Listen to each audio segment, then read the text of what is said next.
Welcome back. So here we are, week 3, and hence module 3. And once again, we're picking up where we left off last week. So we're covering the second part of chemistry of life. And if you remember last week, which hopefully you did, it was only a week ago, we talked about just the basic structure of atoms, how they come together to form molecules, and even how molecules can come together to form larger, complex molecules. And we also talked about water, the importance of water as a molecule of life. Now we're going to talk about those 4 big organic molecules that we somewhat just introduced at the end of last week. They're important in all cells. So we're going to start our conversation with lipids. And then technically this is a slightly different order than the book takes it. I like to cover lipids first because I think even though they're very large, they're easier molecules to understand. So we're going to look at the basic structure of fats, phospholipids, and steroids. These big biological molecules that we're going to find out are very hydrophobic, which meaning hydro meaning water, phobic meaning fear, so they fear water. We're going to see how these lipids are very important to the structure of all biological membranes. So here is kind of a zoomed in of the outer membrane of a cell, which would be called the plasma membrane, and what we're going to find out, the majority of it is made up of these phospholipids. So lipids are very important in all cells and all living things, not only for the outer membrane of the cell, but even within complex cells like those of you and I, of humans and animals. Within them, they're going to have membrane-bound what's called organelles, like organs in your body, same thing, that have specialized function. So you have both the outer membrane of the cell and you have also the membrane-bound organelles all have this phospholipid as their foundation. So we're going to talk about the importance of lipids for creating these membranes. Next, we're going to talk about carbohydrates, the basic structure of a carbohydrate, the basic structure of carbons, hydrogens, and oxygens coming together to form a carbohydrate. We're going to talk about the different roles of carbohydrates. Much like lipids, they can actually help build the structure within cells. But also, we're going to talk about the role of carbohydrates within human physiology, how we can use carbohydrates to gain fuel.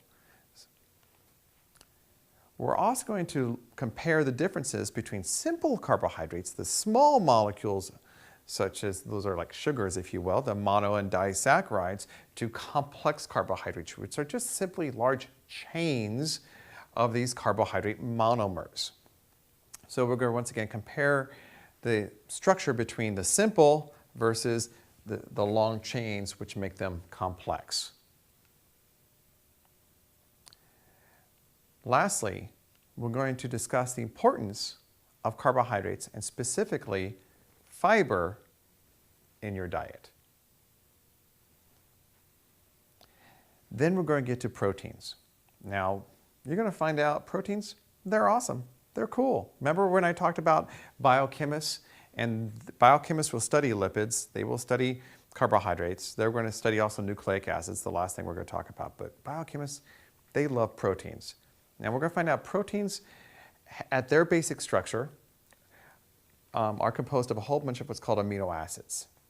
And what proteins can do is that they can form these amazing 3-dimensional structures within the cell. Proteins end up being the workhorses of the cell to create these unique mechanisms to get the job done, whether it be structural or enzymatic. So virtually all biochemical reactions that happen within the cell happen due to enzymes, which are proteins.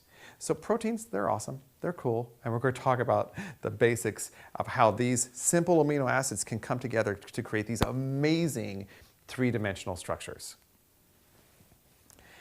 And we're going to see how when we chain up these amino acids, they can kind of coil up or fold up to once again create those structures. So we're going to talk about the 4 levels of protein structure.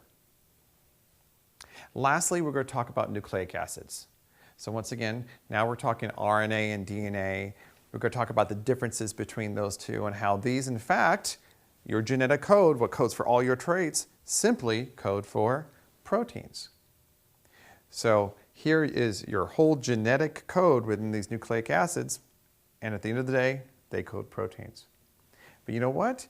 We're going to find out in biology that often the same type of molecule can be used for multiple things. So lipids, like I already said, can be used for structure to create a membrane, but they can also be used for fuel. Same thing for carbohydrates. Carbohydrates are a great fuel source, but are also used structurally. Same thing for proteins. Proteins are primarily made for structure. Once again, they create the little machines in the cell, if you will, but they can also be used for fuel. Well, guess what? Nucleic acids are no different. Yes, they code for your genetic code, they code for the proteins, but we're going to find out the main energy molecule for all cellular reactions in your body is called ATP, adenosine triphosphate, which is basically a nucleic acid. So all four of these molecules are both used for structure, and they're all used for also energy. They're pretty cool, so let's get started.